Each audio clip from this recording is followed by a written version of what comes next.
Alright, today I'm finally going to be doing the Shrooms in the Barn build tutorial. It's super easy. All you need is 3 chemists, 5 botanists.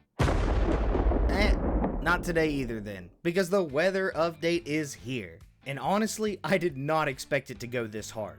Highland Point is in the middle of one of the greatest glow-ups of all time, and Tyler and Rob absolutely ate with this one. Period. Like, seriously, they're in their baddie era, ready to gaslight, gatekeep, and girlboss their way to a much more beautiful game. I mean, have you ever noticed that there was never a sun or moon in the game? Just 2 blank orbs floating in the sky. It was boring and the world felt kinda bland, so they changed it. But that's not the only new thing bundled in this update, because we got new weather patterns and plenty of other features that come with their own surprises. Now before we jump into this, I want to say that no, the rain and all the other weather features don't cause lag. I understand you may be worried about your potato PC rendering 1 frame per second as soon as a light drizzle hits the town.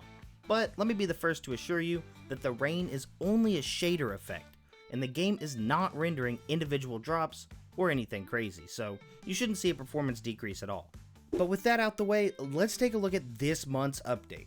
And we'll start off with the biggest news, the biggest part of this update. Weather is finally a part of Schedule 1. The constant sunny days are over, so you'll now have to battle clouds, fog, rain, and lightning to continue your expansion in Highland Point. 4 new weather types have been added, which provide a huge amount of variety to the daily grind and make Highland Point seem new and interesting all over again. First, we have foggy weather, where the clouds descend and cover the whole town, making it a bit more difficult to see things. The second type of weather is overcast. This one fills the sky with dark clouds, washing out color and making the town a bit darker. Then we have light rain, where the clouds open up and a drizzle begins, which can turn into heavy rain, where lightning strikes and thunder provide constant danger, and buckets of rain pour down from the sky. And if it feels like lightning is striking your brain every time you try to learn programming, I may have the perfect solution for you. We all know studying sucks, but we never really talk about why. We're taught that if you can't sit down and study for 6 hours straight, it's your fault and a skill issue. But what if our method of studying is just outdated? Let me tell you why boot.dev could genuinely be your chance to learn programming the right way. Whenever you sit down to learn something, nothing immediately happens. There's no fireworks that go off or rewards to be collected, so you get bored, end up doom scrolling, and any information you may have retained gets forgotten. Boot.dev attacks this problem head on by gamifying studying. Lessons are turned into small tasks where you get to figure out the answer yourself by writing code and evaluating the result. If you ever get stuck, there's resources right there for you to learn how to get it done. After each task is completed, you get XP and rewards that literally hack your brain into wanting to study more. Traditional study methods can't hold a candle to the way this site works, so go sign up for boot.dev. If you click the link in the description or use the code BIGWILLY, you can get 10% off today. And if you're worried it might not be a good fit for you, boot.dev offers a 30-day full refund policy, so you can always get your money back in case it doesn't work out. And now, back to Willie with the weather. Today's forecast calls for 4 new weather systems. First up, we have foggy weather, where the clouds descend from the sky and roll through the streets, covering the entire town of Highland Point in a thick haze.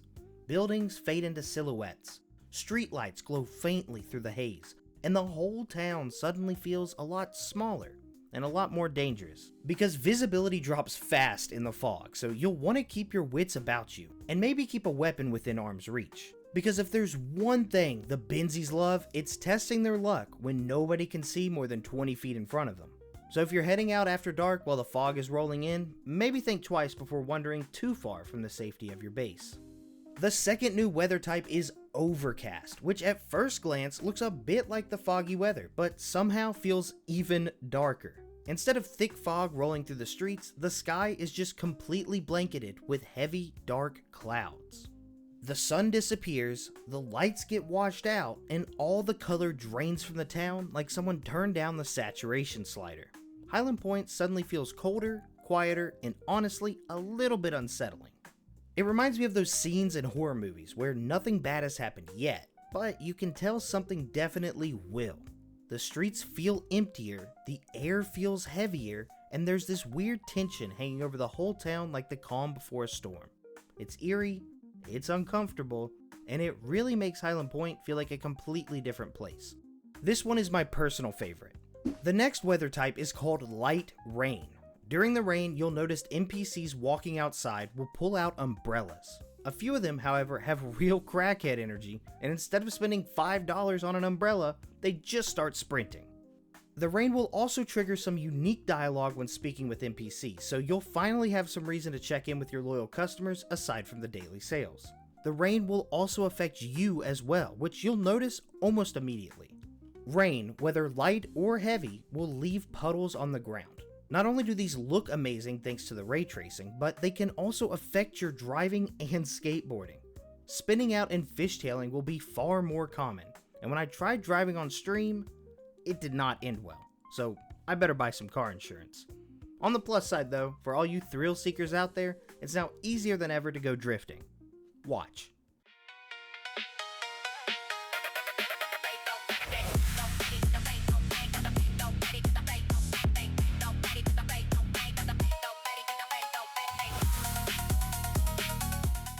Alright, finally, the last weather system. It's time to talk about the most dangerous and unpredictable part of the weather update, the heavy rain and lightning. Every time thunder occurs, which is fairly frequently, there's about a 4% chance it will also strike the ground with lightning. This lightning can hit buildings, NPCs, and even your workers. Strikes near NPCs will cause them to enter a panic state and seek shelter, and for good reason. If lightning actually hits the NPC, they die. Lightning can also destroy Cuke machines and ATMs as well, so maybe don't go around smashing them all for petty cash.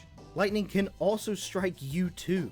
Thankfully, however, Tyler once again hooked us players up with some superhuman abilities. Getting struck by lightning, instead of killing you, will give you a minute-long speed boost, letting you sprint through the town with superhuman speed. I just know this is going to end up being some insane tech with all the speedrunners out there, but that's basically all we have for today's weather report. Thanks for tuning in. But hey, weather's not the only thing that got added in this update, because in addition to the weather, we've also received some new commands for the new update, mostly dealing with the weather. Set weather allows you to change the current weather, set weather speed lets you change how quickly storms come and go, trigger lightning calls down lightning in a random or targeted location, and trigger distant thunder causes quiet thunder in cloudy skies. So now that we've covered the major part of this update, let's go over some of the more behind the scenes portions of the update.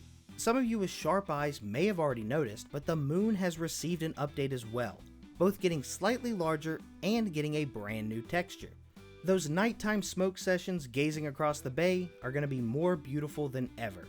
And a lot of you who have been begging for more interaction with the police will be happy to learn there are now new sentries standing guard all around the town. A total of 9 spots have been added around the town, including the Central Canal, near the Stash and Dash, close to Ray's Realty, and outside Mick's Pawn Shop. These will provide new and interesting strategies from the police. Make sure to keep an eye out for the law trying to jump you and protect your product. The next change we got was that the Docks Warehouse has received a slight buff to the employee count, moving from 10 total employees to 12.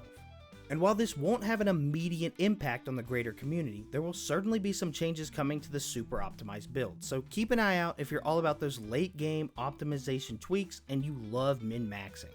And while I always appreciate any change when it comes to farms, I really wish Tyler would stop updating things so I can actually get a few of these builds done. Another minor tweak we got was that there seems to be some sort of change done to the way that trash spawns, as traversing the town feels a lot smoother and there seems to be a lot less litter on the streets and roads. Fewer trash spawns means smoother frames and less lag, so hopefully this is an unnoticed tweak to help the game feel more fun to play. To wrap things up, there's a few smaller changes made to the skies that nonetheless make Highland Point feel a little bit more alive. Dusk and dawn now have a bloom effect and they're prettier than ever. And high wispy clouds make the background mountains and sea that much more beautiful to look at. I hope you guys enjoyed this video, and I hope you guys enjoy the update. Thank you all for watching, and as always, stay silly y'all.